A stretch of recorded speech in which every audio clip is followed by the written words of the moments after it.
Wild horse population of the American West is costing the taxpayers about $153 million per year, and that number is just increasing. Horses need to be managed and things need to be put into place if we want to have healthy horses on healthy ecosystems. My name's Braxton Brown, and I'm a young entrepreneur in the Western industry. I make videos every week showcasing things I learn and the process I'm making in my life, trying to make it a crowded and hard to enter industry.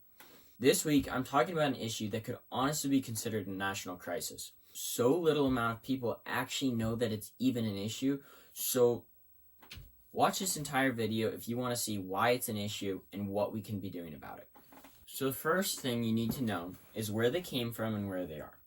Currently, they populate many states like Nevada and Utah, Colorado, and kind of those main West states with a lot of public wild lands. Now, horses were brought to America with settlers, as they were a very common use in Europe, a common commodity, you could say, in Europe. They were brought to America to do some work.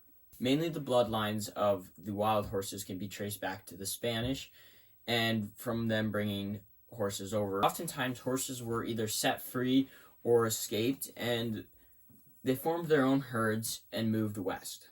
So now we're left with large herds of animals, decimating rangelands, starving, dying of thirst, and many other horrible things. We're left sitting here trying to figure out what we can be doing to help these animals, help the ranchers involved, help the ecosystem so that they can all live in a little bit of harmony. But basically, the animals came from Europe. They're now in America. After hundreds of years, they've populated to an enormous number, and they need to be managed.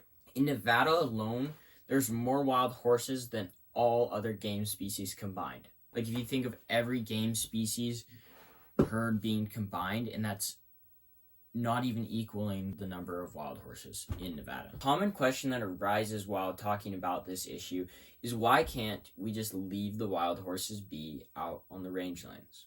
The simple reason why we can't do that is because there's 225,000 wild horses in America. 83,000 of those horses are on BLM land, which is Bureau of Land Management, not Black Lives Matter. The BLM is required to set something they call the AML, which is the Appropriate Management Level. This is the level that the land can actually sustain of animals. The AML is set to 26,000. Now, if you remember, I just said that they currently have 83,000 horses on that land. It's about 60,000 more horses than the land can support. The AML number is already jacked up way higher than it should be so that they can accommodate more horses. So even at 26,000 horses, the land still cannot support it. This is causing mass issues as ranchers struggle to have land for their cattle, so they can't publicly graze, and it is not good for the horses.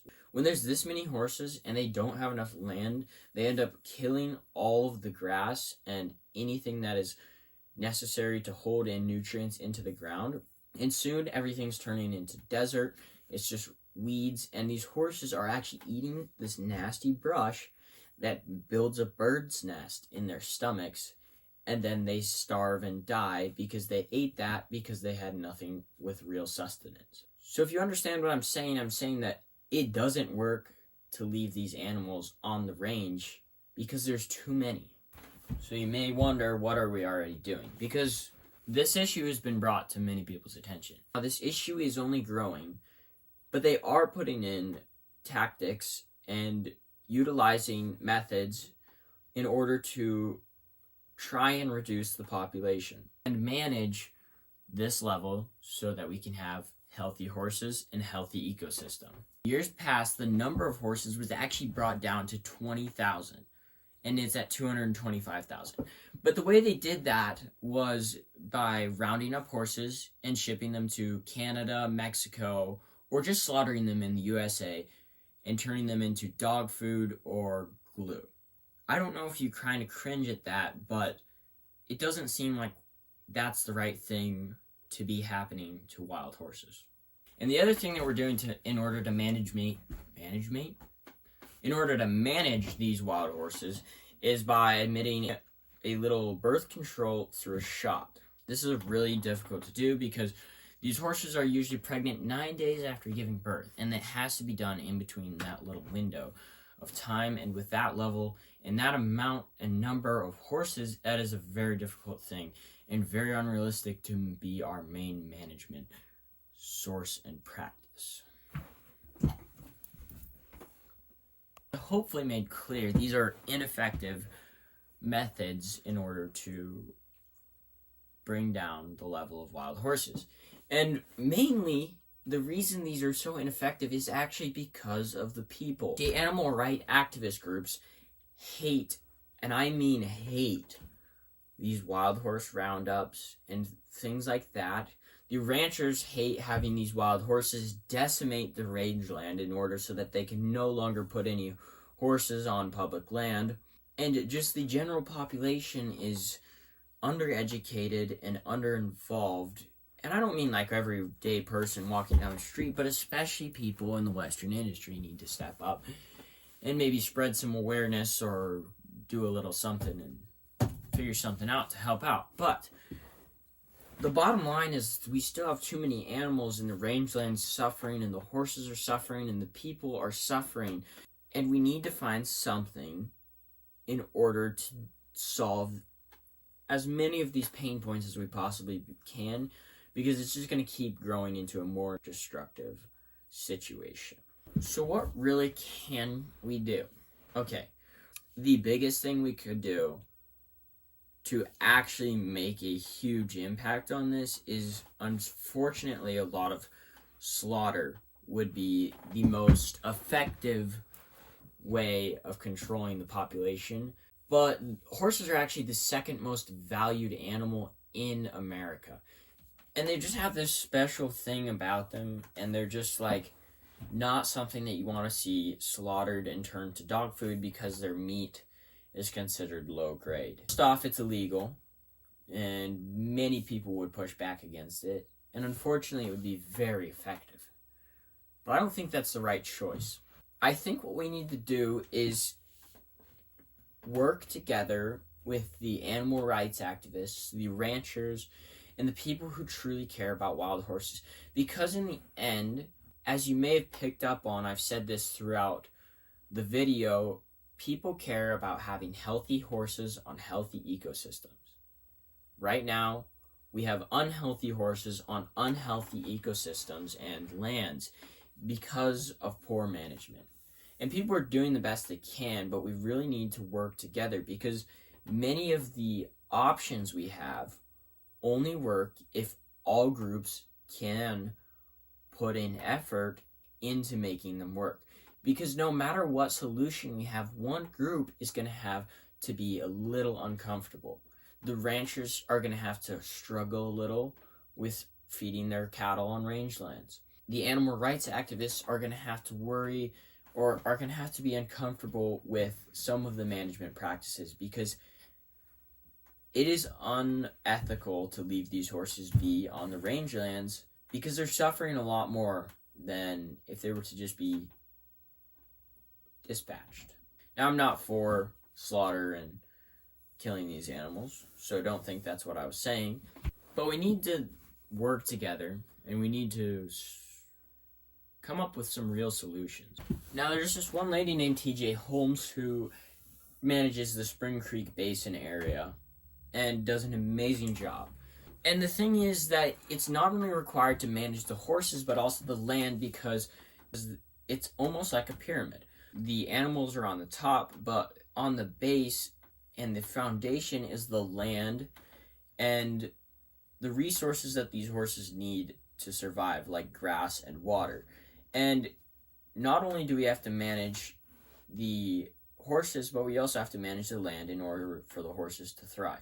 So what this lady does is she knows this herd inside and out, knows all of them. She administers the birth control, and she also works on huge research studies of the surrounding land in order to understand the vegetation and what is necessary to keep growing it and maintain a healthy population. I think this is our solution, is to actually work with multiple solutions. We can't just pick one and think that it will work, but we have to be managing multiple things like predators, the land and livestock and horses, and all of these things have to be managed together in order to create those healthy horses and healthy ecosystem. So you may be wondering, what can I actually do about this?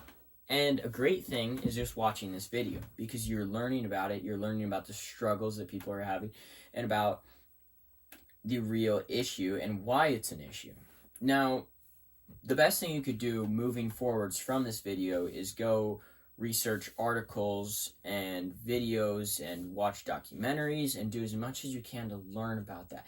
Maybe if you're an experienced horse trainer, you could even adopt a Mustang yourself and save it from a long-term holding facility or starvation.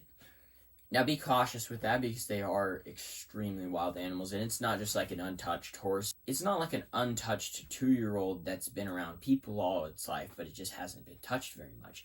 It has been a horse living on ranges for 10 plus years, maybe less sometimes, but they've never been touched by humans. They've never been close to humans.